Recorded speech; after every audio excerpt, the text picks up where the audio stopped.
نبی علیہ السلام کا اپنا خطبہ صحیح مسلم کے اندر موجود ہے. جابر بن عبداللہ کہتے ہیں، اور یہ حدیث امام باقر علیہ السلام نے روایت کی ہے جابر بن عبداللہ سے، اور امام باقر سے بیان کی ہے امام جعفر صادق نے. 2005 نمبر ہے صحیح مسلم میں کہ نبی علیہ السلام جب بھی خطبے کے لیے کھڑے ہوتے تو آپ صلی اللہ علیہ وآلہ وسلم فرماتے کہ میں اور قیامت اس طرح ساتھ بھیجے گئے ہیں جیسے یہ دو انگلیاں درمیان والی اور شہادت کی انگلی جوڑ کے، کیونکہ آپ علیہ السلام کے بعد تو اب صرف قیامت ہی آنی ہے. پھر آپ علیہ السلام یہ بھی پڑھتے اما بعد فإن خیر الحدیث کتاب اللہ، آگاہ ہو جاؤ اس کے بعد کہ سب سے بہترین کلام اللہ کی کتاب ہے، وہ خیر الہدی ہدی محمد صلی اللہ علیہ وآلہ وسلم، اور ہدایت یافتہ راستہ محمد صلی اللہ علیہ وآلہ وسلم کا ہے، وشر الامور محدثاتها، اور بدترین کام وہ ہیں جو دین میں نئے داخل کیے جائیں، وکل محدثۃ بدعہ وکل بدعۃ ضلالہ وکل ضلالۃ فی النار. سورۃ النساء میں پوری ڈیٹیل ہے کہ تمام بدعتیں گمراہیاں ہیں، گمراہیاں تمام کی تمام دوزخ میں لے جانے والی ہیں. اور اس کے علاوہ بھی صحیح مسلم میں ہے نا، وہ نحمدہ ونستعینہ ونستغفرہ، ان الحمد للہ نحمدہ ونستعینہ ونستغفرہ ونعوذ باللہ من شرور انفسنا ومن سیئات اعمالنا من یہدہ اللہ فلا مضل لہ ومن یضلل فلا ہادی لہ واشہد ان لا الہ الا اللہ وحدہ لا شریک لہ واشہد ان محمدا عبدہ ورسولہ. بلکہ صحیح مسلم میں حدیث ہے جس خطبے میں شہادت نہ پڑھی جائے وہ ناقص ہے. شہادت یہ والی، اشہد ان لا الہ الا اللہ وحدہ لا شریک لہ واشہد ان محمدا عبدہ ورسولہ. تو اس کے علاوہ آپ صلی اللہ علیہ وآلہ وسلم سورہ نساء کی پہلی آیت تلاوت کیا کرتے تھے، یا ایھا الناس اتقوا ربکم الذی خلقکم من نفس واحدہ. اس کے علاوہ اور آیات بھی آتی ہیں، سورۃ الاحزاب کی آیات بھی آتی ہیں. ترمذی میں وہ روایت کمزور ہے لیکن مسلم شریف میں ایک ہے سورۃ الحشر کی آیات بھی آپ کچھ تلاوت کیا کرتے تھے کہ اے ایمان والو اللہ کا تقوی اختیار کرو اور ہر جان دیکھے کہ اس نے مستقبل کے لیے قیامت کے دن کے لیے کیا بھیجا ہے آگے. یہ والی آیت تلاوت کرتے تھے. اور سر اس سے بڑھ کر نبی علیہ السلام کی تقریر کیا ہوتی تھی وہ زیادہ امپورٹنٹ ہے. وہ صحیح مسلم میں موجود ہے کہ نبی علیہ السلام جمعے کے 2 خطبے ہوتے تھے اور دونوں کے درمیان تھوڑی دیر بیٹھتے تھے اور دونوں خطبے کھڑے ہو کے دیتے تھے اور اس میں لوگوں کو واضح و نصیحت کرتے تھے اور قرآن سناتے تھے. سر اور مسلم شریف میں حدیث ہے کہ نبی علیہ السلام کے ہر جمعے کے خطبے میں سورہ قاف ہوتی تھی، سورت نمبر 50. سورۃ الکہف ہے نا، 15ویں سے شروع ہو کے 16ویں میں، یہ 26ویں پارے میں چھوٹی سی سورہ قاف جس میں میرا مسئلہ نمبر 59 ہے، منکرین خدا کو دلائل کے ذریعے دعوت. تو وہ سورت آپ صلی اللہ علیہ وآلہ وسلم، اور یہ یقین کریں بڑی پرفیکٹ ہے فکر آخرت کے اعتبار سے، وہ سورت آپ پڑھتے تھے. پھر صحیح مسلم میں حدیث ہے کہ انسان کے فقیہ ہونے کی نشانی یہ ہے کہ اس کی نماز جمعے کی لمبی ہو اور خطبہ مختصر ہو. اور پھر اس کے آگے الفاظ ہیں کہ بعض خطبے تو جادو کا سا اثر رکھتے ہیں، سحر کا سا. یہاں کیا ہوتا ہے الٹ، نماز چھوٹی، صرف اہل حدیث ہیں جو صحیح نماز پڑھ رہے ہوتے ہیں، باقی تو مغرور لا رہے ہوتے ہیں. وہ چھوٹی کیوں پڑھاتے ہیں؟ تقریر اتنی لمبی کر چکے ہوتے ہیں کہ انہوں نے ڈر لگا ہوتا ہے کہ یار جلدی فارغ کریے. سر 1:30 بجے جمعے کا ٹائم ہے تو 1:30 بجے مولوی جو ہے نا وہ تھوڑا سا گرم ہونا شروع ہوتا ہے اور جا کے 1:50 کے اوپر جا کے جماعت کھڑی کرتا ہے. تو جماعت میں اس کو پھر ٹینشن پڑی ہوتی ہے، میں پہلے ہی 20 منٹ لیٹ ہوں، نماز کا رگڑا نکال دیتا ہوں. حالانکہ میں نے تقریباً 1.5 سال ایک بریلویوں کی مسجد میں جمعہ پڑھایا اس زمانے میں، 2000 کے اندر بات ہے، 2000 سے لے کے 2001 تک. میری یعنی نماز جمعے کا ٹائم 1:30 بجے تھا، میں 1:20 کے اوپر تقریر ختم کر دیتا تھا سنتوں کے وقفے کے لیے نا.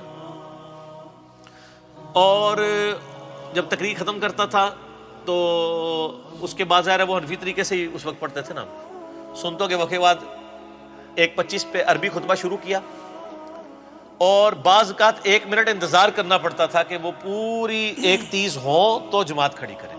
31 تے 32 والی کہانی ختم نہ، وہ کہانی ختم. ٹھیک ہو گیا. اس سر آج ایک کلپ آ رہا ہے مارکیٹ وچ، وہ فرحان بھائی نے تیار کر لیا، وہ انشاءاللہ تعالی ان قریب لانچ ہونے والا ہے. وہ نا ہی نا ہے اور اسے نا 2 بار آئی ہے نا. وہ کلپ ہے نا مفتی صاحب، نا مفتی صاحب ہے، انہوں نے تعریف کی حدیث کی اور ظاہر ہے ان کا بھی قصور نہیں، ان کے بزرگوں نے تعریف کی ہے تو ہم نے اس کی تھوڑی سی انجینئرنگ کر دی ہے. تو وہ کلپ ہے نا والا. تو سر نا اس ٹائم بھی انتظار کرتے تھے پورے 1:30 ہو جماعت کھڑی ہو. اچھا 2 یا 3 جمعے ہی گزرے تھے سر، لوگ جو ہے نا 1 بجے مسجد میں آ جاتے تھے. تقریر خیر اس ٹائم بھی میری اسپیکنگ پاور تو تھی، کہانیاں بھی بڑے اچھے طریقے سے کرا لیتا تھا. اچھا اون بھی کرا لینا، لیکن اون کرا کے پھر انجینئرنگ کرنا، اردو صرف کہانیاں ہی ہونی ہے سر. حالانکہ انجینئرنگ میں نے کی ہوئی تھی اس وقت.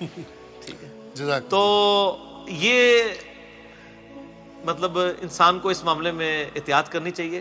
یعنی علماء جو ہے وہ خام خواہ گھسیٹتے رہتے ہیں. تو قرآن پڑھ کے سنائے, ایک طرف سے قرآن شروع کریں. ان لوگوں نے تو 12 تقریریں کتاب مارکیٹ سے خریدی ہوئی ہے, ہر 12 جمعے کے بعد وہ ریپیٹ ہو جاتی ہے. ٹھیک ہے. اس کی بجائے کیا کریں, قرآن ترجمے والا لے لیں اپنے فرقے کا. بریلوی ہیں تو احمد بریلوی صاحب کا لے لیں, دیوبندی ہیں تو اشرف تھانوی صاحب کا لے لیں, اہل حدیث ہیں جونا گڑھی صاحب کا لے لیں, اہل تشیع ہیں تو سید فرمان علی شاہ صاحب کا لے لیں. سر 2-3 صفحے ہی پڑھ کے بتا دینا قرآن کے, تو ان کو وہ بیچارے پریشان ہوئے ہوتے ہیں, بیچارے نئے نئے خطیب نا جی, وہ پھر جمعہ آ گیا ان کے لیے تقریر کریے, کیونکہ لوگ بھی سن کے آپ کوئی نواں موضوع کرنا ہے. اب تو لوگ ایجوکیٹ ہو چکے ہیں اور یوٹیوب کی وجہ سے, اور لوگوں کو یہ شعر بھی پتا ہے کہ نام ہے وابی, نام ہے بابی, میں ہوں مسلم علمی کتابی. کئی لوگ تو اب کہتے ہیں سر جمعہ پڑھنے کا مزہ ہی نہیں آتا, ہر چیز ہی کہانی لگتی ہے. وہ ہے ہی وہ پہلے بھی کہانی سی, لیکن چونکہ تو وہ پتہ نہیں سی کہ کہانی ہے. ٹھیک ہے. تو وہ بڑی مشکل سے لوگ سنتے ہیں. تو اب طریقہ یہ ہے کہ سر آپ کہانی کے بجائے ان کو کہ سر قرآن ترجمے سے شروع کر لیں. یار قرآن پاک اتنی موٹی کتاب ہے کہ یہ ان کو کئی سال چاہیے ختم کرنے کے لیے. آلموسٹ جو عام یہ نارمل قرآن ہے, آپ یہ دیکھیں, یہ آلموسٹ 600 صفحوں کے. تو اگر یہ ہر جمعے کے خطبے میں صرف 2 صفحے بھی پڑھیں, ٹھیک ہے, تو سال میں کتنے جمعے آئیں گے, 52. تو تب بھی 1/3 قرآن بھی نہیں ختم ہوگا. ٹھیک ہے. کتنا ہوگا, 100. 6 سال بعد سر خطبہ ریپیٹ ہوئے گا, دیکھ لو. کیونکہ 1 سال میں 100 صفحے پورے ہوئے تو 6 سال کے اندر 600 صفحے پورے ہوں گے. اور اگر اس کو صحیح طریقے سے بیان کیا جائے تو 1 صفحہ بھی نہیں سر مکمل ہوتا. آپ دیکھتے ہیں ہماری تفسیر ایک آیت کے اوپر میں بعض اوقات 6 گھنٹے کے لیکچرز ہیں. تو قرآن کو, اور نبی علیہ السلام کا خطبہ جمعہ قرآن تھا, اور وہاں یہ ایڈوانٹیج تھا کہ بیان کرنے والا بھی عربی تھا, سننے والے بھی عربی تھے, نہ ترجمے کی ضرورت تھی نہ تفسیر اس طرح کرنے کی, ڈائریکٹ بات کی دل کے اوپر اتر گئی. اب ہمیں ذرا ترجمہ بھی کر کے بیان کرنا پڑتا ہے.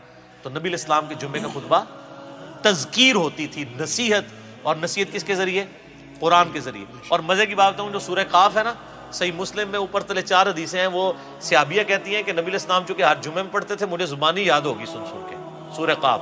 اور سورہ قاف کی ہی آخری آیت ہے فذکر بالقرآن من یخاف وعید. اے نبی قرآن کے ذریعے نصیحت کیا کریں ان لوگوں کو جو اللہ کی دھمکی سے ڈرتے ہیں. تو نبی علیہ السلام پھر وہ نصیحت اسی صورت سے ہی کر دیتے تھے, فذکر بالقرآن من یخاف وعید. قرآن کے ذریعے, قرآن سے ہی نصیحت کرنی ہے, قرآن سے ہی آپ نے تذکیر کرنی ہے. لیکن یہ قرآن کیسے پیش کریں, قرآن تو آپ کو پتہ پڑھنے سے بندہ گمراہ ہو جاتا ہے نا. گورے ہدایت پا جاتے ہیں تے کالے جڑے نے گمراہ ہو جاتے ہیں. ٹھیک ہے.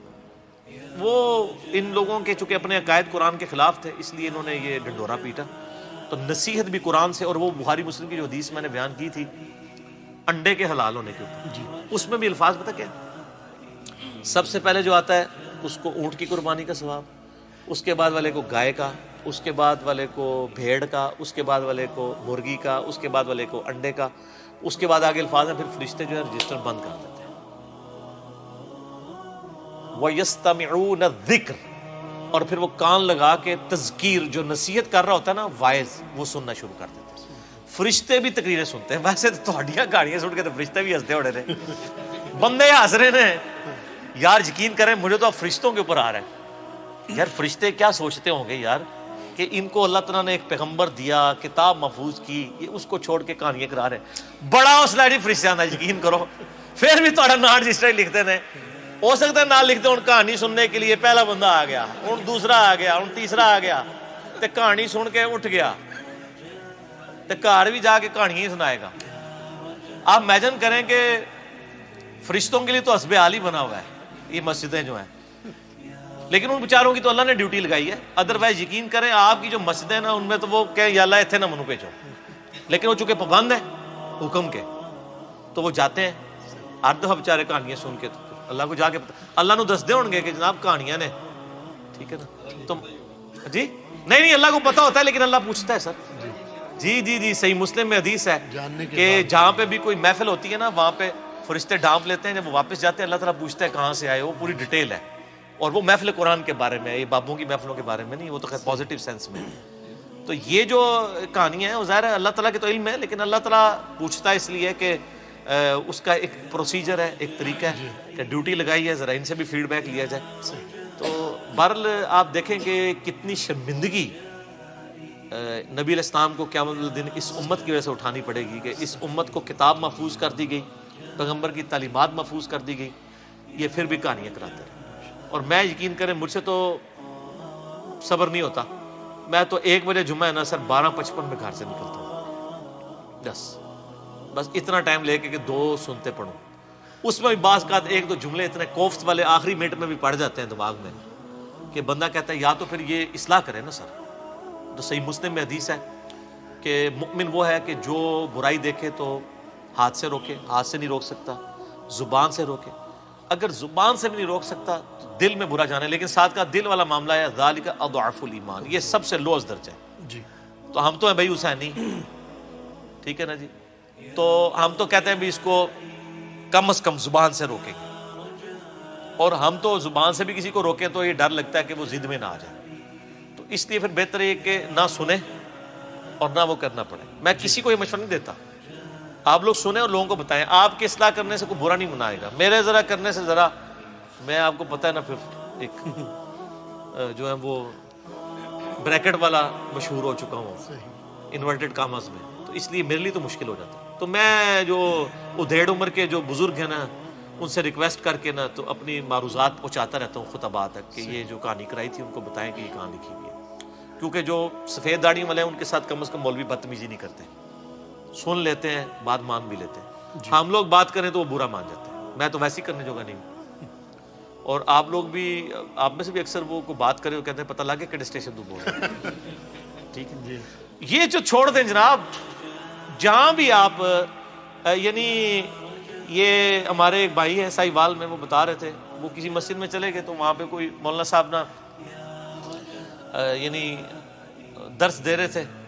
تو ظاہر اب جو ہماری ویڈیوز دیکھتے ہیں ان کو تو پتہ ہوتا ہے نا مطلب یہ کیا سچ ہے اور کیا یہ کہانی کروا رہے ہیں. تو جناب وہ درس دے کے جب وہ فارغ ہوئے نا تو انہوں نے کہا جی یہ جو آپ نے بیان کیا ہے تو یہ کہاں پہ لکھا ہوا ہے، کوئی اس کا کوئی حدیث، کوئی ریفرنس اور یہ وہ. تو جب یہ کوئی بات پوچھ رہا ہو آج کے زمانے میں اور ساتھ اس کی غلطی سے اس کے منہ سے نکل جائے، یہ ہمارے لوگوں سے بڑی غلطی ہوتی ہے، وہ کہتے ہیں اس حدیث کا انٹرنیشنل نمبر بھی بتا دیں. بس یہ بولنے کی دیر ہے اور لگتا ہے مجھے پتہ لگ گیا تو کہڑے اسٹیشن تو بول رہا ہے، تو انجینئر نو سننا ہے، جس مرضی اسٹیشن سے کوئی بول رہا ہے جی. ہم تو آپ سے اللہ نبی کی بات پوچھ رہے ہیں نا. مجھے کوئی شخص آ کے کہتا ہے جی سورہ البقرہ کی آیت نمبر 279 میں لکھا ہوا ہے کہ جو ہے وہ سود کھانے والا اللہ اور اس کے رسول سے جنگ کرتا ہے، تو میں اس سے اس کی ڈگری مانگوں گا؟ میں قرآن کھول کے پڑھوں گا، تو ریفرنس کو فالو کرو. صحیح بخاری میں حدیث ہے بلغوا عنی ولو آیا، پہنچا دو میری طرف سے خواہ تمہیں ایک آیت ہی کیوں نہ آتی. تو پہنچانا یہ ضروری ہے، تو پہنچائیں.